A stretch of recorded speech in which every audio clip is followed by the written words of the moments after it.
সুপ্রভাত, আবার চলে এলাম সকলের সামনে আমাদের রান্নাঘরে। এখন বৃষ্টির সময় সন্ধেবেলা আমি একটি স্ন্যাক্স করে দেখাচ্ছি, সেটা হচ্ছে পটেটো স্ন্যাক্স। প্রথমে সেদ্ধ করা আলুটাকে আমি একটু গ্রেট করে নেব, নিয়ে এবার পেঁয়াজ, কাঁচা লঙ্কা, ধনেপাতা কুচোনো দেবো, পরিমাণ মতো নুন, একটু হলুদ, স্বাদ মতো একটু চিনি, লাল লঙ্কার গুঁড়ো, কাশ্মীর লঙ্কার গুঁড়ো আর ভাজা মশলা মানে ভাজা জিরে গুঁড়ো করে দেব। দিয়ে এবার একটু কর্নফ্লাওয়ার দিয়ে ভালো করে ওটাকে আমি মেখে নেব।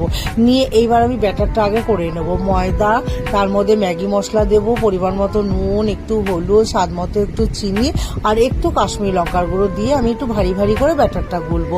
আর আমি ম্যাগিটাকে একটু গুঁড়ো করে নিয়েছি আগেই।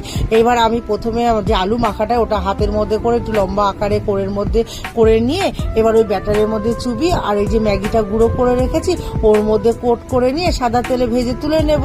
তাহলেই তৈরি হয়ে যাবে আমার পটেটো স্ন্যাক্স।